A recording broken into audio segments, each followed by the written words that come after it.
तत्व ज्ञान जो होता है ना, वो अंतिम जन्म में भगवान प्रदान करते हैं, फिर उसके बाद जन्म हो नहीं सकता। लेकिन ये समझ में आ जाए तो, क्योंकि भगवान तुम्हें डायरेक्ट आके तो देंगे नहीं, तुम्हारे सामने तो आके देंगे नहीं वो।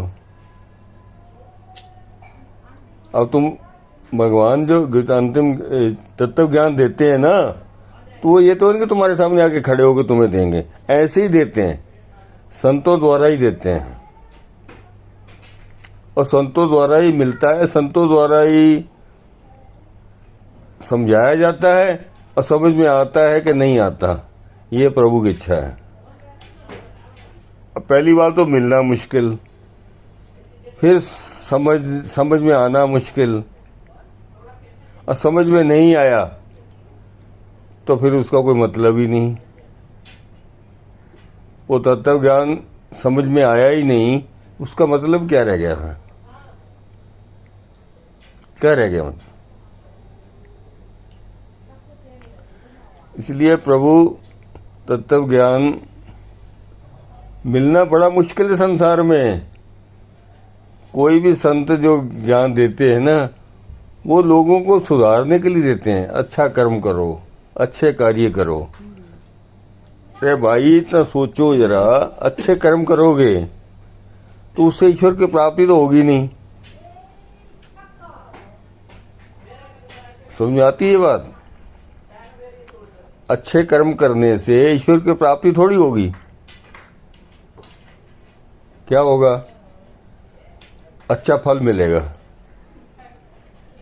बुरे कर्म करोगे तो बुरा फल मिलेगा।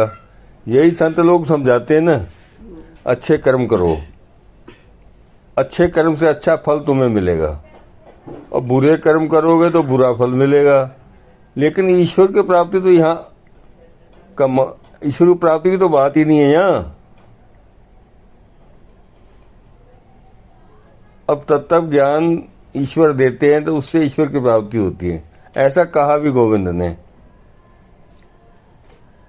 तत्व ज्ञान से प्राप्त होने वाला, क्या? तत्व ज्ञान से प्राप्त होने वाला सबके हृदय में स्थित हूं। इस बात को बार बार दोहराना चाहिए, बार बार इस बात को दोहराना चाहिए। तत्व ज्ञान से प्राप्त होने वाला सबके हृदय में स्थित हूं, ऐसा गोविंद ने कहा। कि साधारण ज्ञान से तो तुम्हें फल प्राप्त होगा ना, ईश्वर की प्राप्ति तो नहीं होगी ना। अरे भाई बारीक दिमाग से समझो ना बात को। फल की प्राप्ति होगी, अच्छा बुरा, लेकिन तत्व ज्ञान से तो गोविंद की प्राप्ति होगी। इसलिए बड़े ध्यान से, बड़े बारीक दिमाग से इन बातों को समझना चाहिए, नहीं तो ये दुखदाई जन्म मनुष्य का दुखदाई जन्म है, ये दुख ही दुख है। सुबह उठता है रोते हुए ये मनुष्य, रात को सोता है तो रोते हुए, और दिन भर रोता रहता है।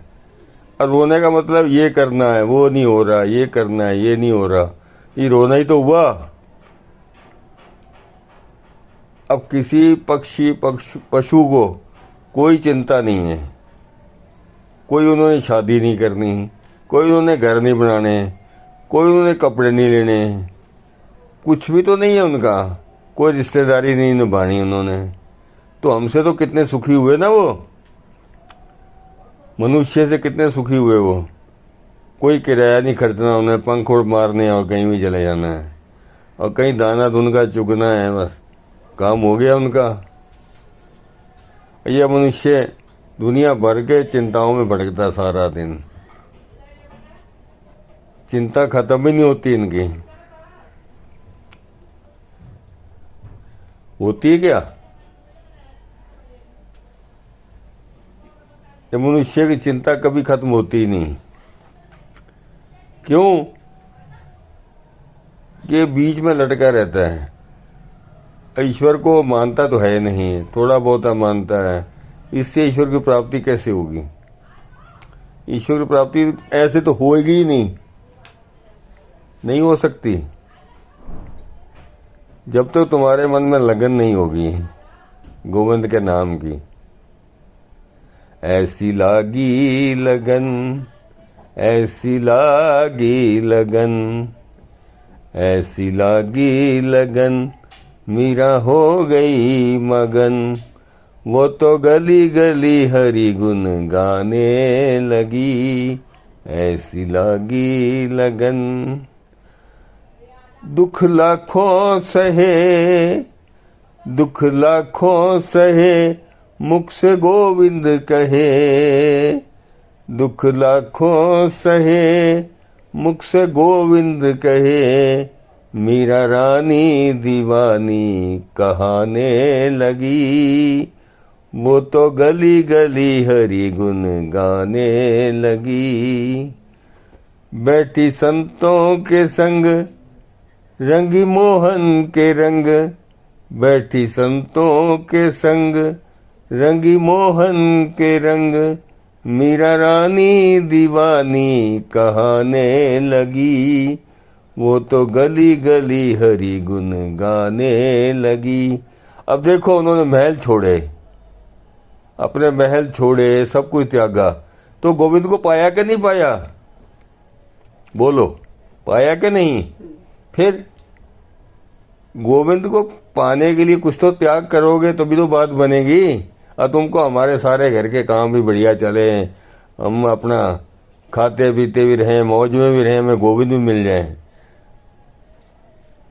अरे गोविंद मिल सकते हैं, लेकिन कम से कम भजन तो करो, उनसे प्रेम तो करो, प्रेम से पुकारो तो सही। अरे प्रेम से किसी को भी पुकारोगे तो अपनापन तो आने ही लगेगा ना वहाँ। गोविंद से प्रेम तो करो। ये मनुष्य जन्म किस काम का है? क्या करोगे इसको?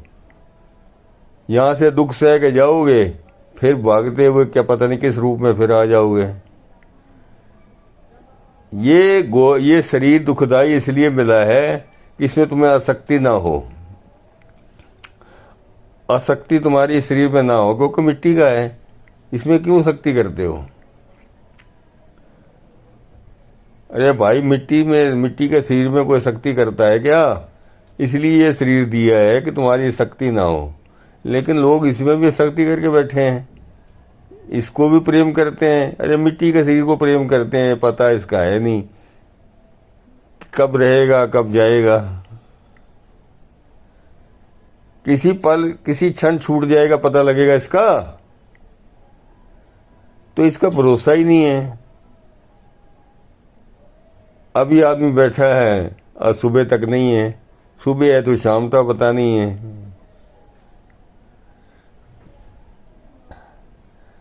तो ऐसा देखो, एक बार की बात है कि एक भिखारी आया युधिष्ठिर के पास। युधिष्ठिर ने कहा कि अभी तो मैं थोड़ा सेवा कर रहा हूँ,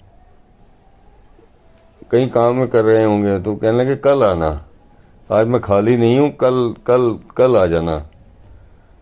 अब इतना सुनते ही भीमसेन ने सुन ली ये बात, और भीमसेन ने तो सारा डंका बजा दिया पूरा कि कल बहुत बड़ा एक कार्यक्रम है, एक बड़ा प्रोग्राम रख लिया। तो अब युधिष्ठिर ने कहा, भाई ये किस चीज़ की तैयारी हो रही है, कौन सा प्रोग्राम है? वो कह दिया हमें नहीं पता, ये भीम से पूछो जाके। उन्होंने कहा है कि तैयारी करो, बहुत बड़ा फंक्शन करना है। अब युधिष्ठिर परेशान कि कौन सा फंक्शन आ गया, क्या फंक्शन करना है? तो फिर उन्होंने भीम से जाकर पूछा, भीम ये क्या चल रहा है भाई, ये कौन सी तैयारी चल रही है, कौन सा फंक्शन है कल? कह रहे आपको पता नहीं है क्या? मुझे नहीं पता, मुझे क्या पता कल कौन सा फंक्शन है। अरे आपने काल पे विजय पा ली। मैंने विजय पा ली काल पे? वो कैसे? अरे भाई भिखारी आया तुम्हारे पास और तुमने क्या कहा था कि कल आना। इसका मतलब तुम्हें पता है ना कल तक मैं जीवित रहूंगा। तो तुमने काल पे तो विजय पा ली। फिर या तो पल का भरोसा नहीं कहा जाता है, तुमने कल की बात कर दी। अरे कहने लगे भाई वो तो ऐसे ही मैं कर बैठा, मेरे पास फुर्सत नहीं थी। विजय क्या पाई मैंने? काल पे कोई विजय पा सकता है क्या? तो कल, यहाँ कल की क्या, बरसों की बात करते हैं लोग, करते हैं कि नहीं? बरसों की बात करते हैं। 2 साल बाद ये करूंगा, 5 साल बाद ये करूंगा।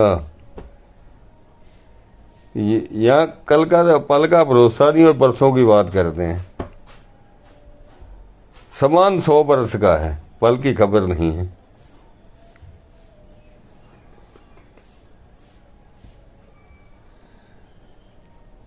तो ये इन बातों को समझना पड़ेगा, नहीं तो ये समय निकलता जा रहा है, उम्र निकल जाएगी सारी, पता भी नहीं चलेगा तुम्हें। देखो बचपन से लेके इतनी उम्र हो गई, पता चला कोई? ऐसे ही उम्र निकलती जाएगी, पता ही नहीं चलेगा कि उम्र खत्म भी हो गई। लेकिन जो काम करने आए थे वो तो किया नहीं। एक ऐसे ऋषि की बात आती है, उसने अपने जन्म लेते ही पूछा कि मेरी उम्र कितनी है। उन्होंने कहा जी तुम्हारी उम्र 10,000 साल है। तो कहता है मैंने करना क्या क्या है, क्या क्या मेरे कार्य हैं? तो उन्होंने बताया भी ये कार्य करने हैं, ये करने हैं, ये करने हैं, और अंतिम कार्य तुम्हारा ईश्वर की प्राप्ति है। बोला ठीक है। तो उन्होंने सबसे पहले ही ईश्वर की प्राप्ति कर ली। तो उन्होंने कहा कि ये तो अंतिम काम था तुम्हारा, तुमने ये पहले ही कर लिया। बोला भाई अंतिम काम था लेकिन भरोसा नहीं है कोई। जो अंतिम काम था वो असली काम है, मैंने वो पहले ही कर लिया। तो हम लोग क्या कर रहे हैं? हम लोग क्या देख रहे हैं? अरे भाई हम लोग क्या समझ रहे हैं कि अंतिम ये हमारा काम है भी कि नहीं, करना भी है कि नहीं हमने, कि अंतिम में करेंगे जब राम नाम सत्य हो जाएगी फिर करेंगे, फिर कहेंगे अरे उम्र ही खत्म हो गई अब क्या करें।